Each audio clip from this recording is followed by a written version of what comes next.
Alô galera, aqui é o professor Luciano Brum e nós somos os Cacholas. Quer receber os nossos conteúdos? Então te inscreve nos nossos canais e não se esqueça de acionar o sininho, ok?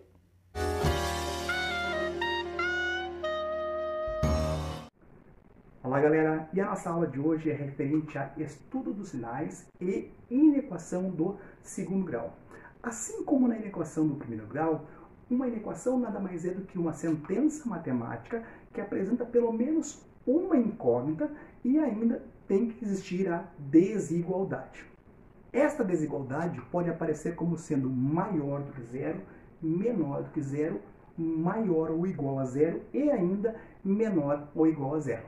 O que muda então é que esta função na qual nós estamos trabalhando vai ser uma função polinomial do segundo grau, onde a representação nada mais é do que ax ao quadrado mais bx mais c maior do que zero, ax ao quadrado mais bx mais c menor do que zero, ax ao quadrado mais bx mais c maior ou igual a zero, ou ainda ax ao quadrado mais bx mais c menor ou igual a zero. Então, para nós resolvermos uma inequação do segundo grau, vou apresentar para vocês algumas dicas. A primeira delas seria extrair as raízes da função. E a segunda dica seria fazer o estudo dos sinais daquela função. Vamos recordar o que nós vimos então na função polinomial do segundo grau, onde nós aprendemos a construir um gráfico. O gráfico daquela função era um formato parabólico, era uma parábola, onde esta parábola poderia ter a concavidade voltada para cima ou poderia ter a concavidade voltada para baixo. Tudo isso dependia do quê? Dependia do nosso coeficiente A. A sendo positivo, concavidade para cima, A sendo negativo, concavidade para baixo. Ainda o nosso gráfico poderia ou não cortar o eixo X. E quem é que determinava isso? Era o nosso discriminante, onde se o discriminante fosse positivo, nós teríamos um gráfico que iria cortar o eixo X, no caso nós teríamos duas raízes reais e diferentes. Se o nosso discriminante fosse igual a zero, nós teríamos um x' igual ao x duas linhas, ou seja, duas raízes reais e iguais. O nosso gráfico iria tocar o eixo X. E nós poderíamos ter ainda um discriminante negativo, onde nós não teríamos raízes reais. E isso tudo nós resumimos num quadro. Lembram do quadro? Era este nosso quadro, ó. A positivo, A positivo, A positivo, o discriminante, no caso, maior do que zero, igual a zero e menor que zero. E os três casos aqui embaixo, nós teríamos que o nosso A é negativo, delta positivo, delta igual a zero, e delta negativo.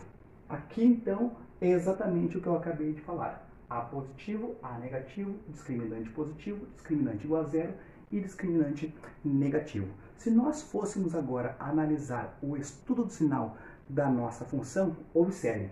Suponha que aqui passa o nosso eixo y. Aqui, no caso, nós temos o eixo x.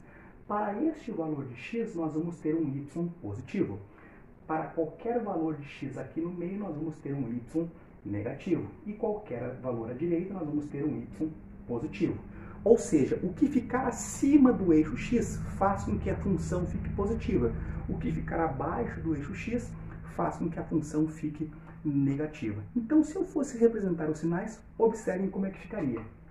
Acima do eixo x, qualquer valor menor do que x1, eu vou ter um y positivo. Então, esses sinais na qual estão aparecendo não seriam os sinais do x, e sim os sinais do nosso y, ou seja, o sinal da nossa função. Observem que, para esta representação, nós vamos ter valores positivos à esquerda da raiz, valores positivos à direita da raiz, e eu não tenho nenhum valor negativo, ou seja, a minha função não vai assumir valor negativo nenhum, nunca no caso. Porém, para este valor de x, ela assume o valor zero, que são as raízes da nossa função. Quando nós temos um delta negativo, o gráfico ou está acima ou está abaixo do nosso eixo x. Neste caso, a nossa função vai ser sempre positiva. E nesse caso, a nossa função vai ser sempre negativa. Vamos então analisar o seguinte exemplo. X ao quadrado menos 6x mais 8 menor do que zero.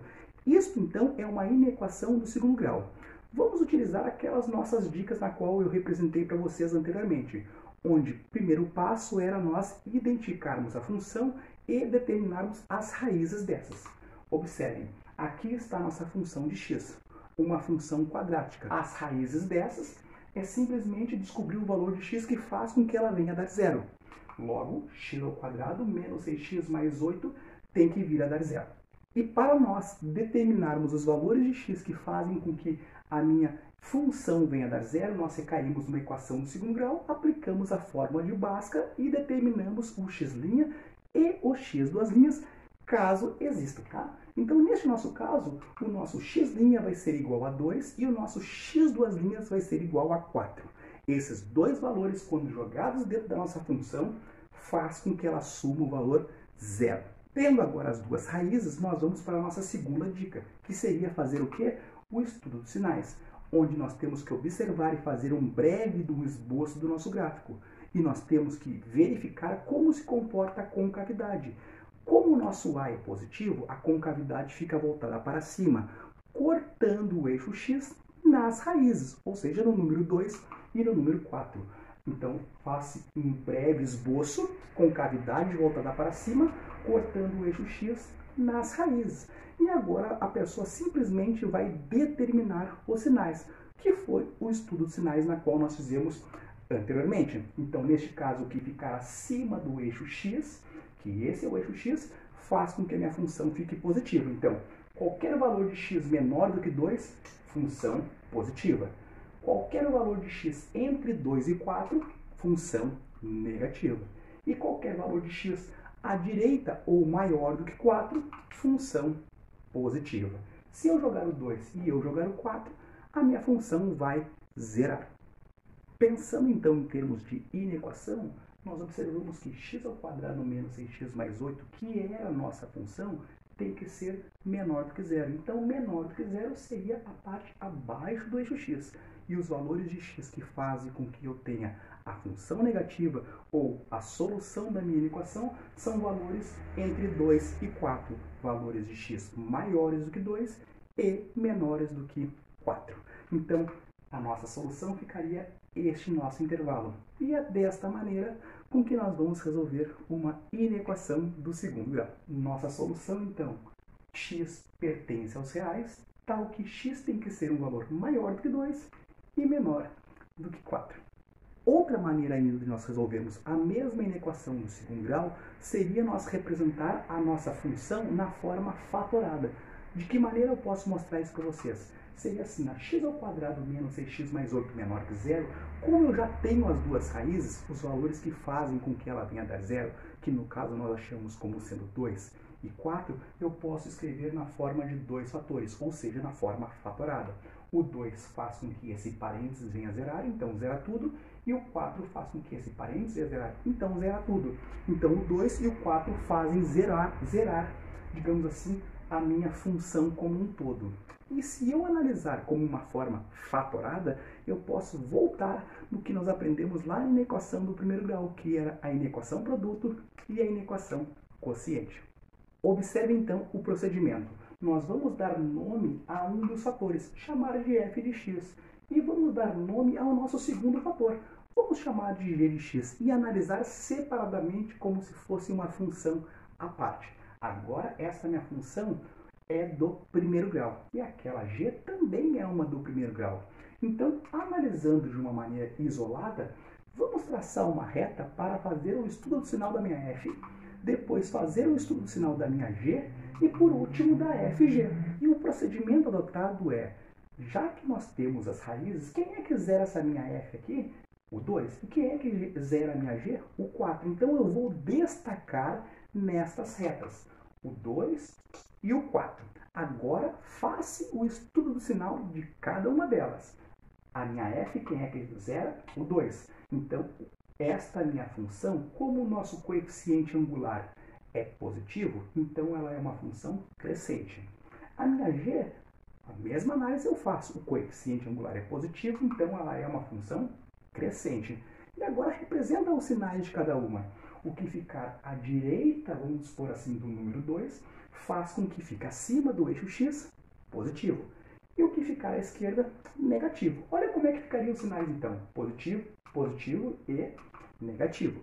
Mas esta minha análise é somente para f. Agora tu vai analisar a g. Função crescente. O que ficar à direita do número 4, positivo. E o que ficar à esquerda, negativo. Vamos lá então? Negativo, negativo e positivo. E a minha resposta é um produto da f com a g. Como se eu pegar um valor à esquerda do 2, a minha f dá negativo. No caso, o primeiro parênteses é negativo. E o segundo parênteses dá negativo também. Um número negativo vezes um número negativo vai dar uma resposta positiva. Agora, se eu analisar um número entre 2 e 4, o meu parênteses, representado pela minha f, vai dar um valor positivo. E o parênteses, representado pela minha g, vai dar um valor negativo. Então, um número positivo vezes um número negativo vai resultar num número negativo. E agora, se eu pegar um valor maior do que 4, vai fazer com que a minha f fique positivo e a minha g fique positivo também. Um número positivo vezes um número positivo vai dar um número positivo. Com isso agora, eu faço a leitura da minha inequação. Isso aqui tem que dar um valor menor do que zero. Ou seja, menor do que zero é um número negativo. Então, isso vai ficar números entre 2 e 4, que é exatamente a mesma solução apresentada na maneira através de uma função do segundo grau. Então, a solução seria x pertence aos reais, tal que x tem que ser maior do que 2 e menor do que 4. Então, este era o nosso estudo de hoje. Inequação do segundo grau e estudo de sinais. Um abraço.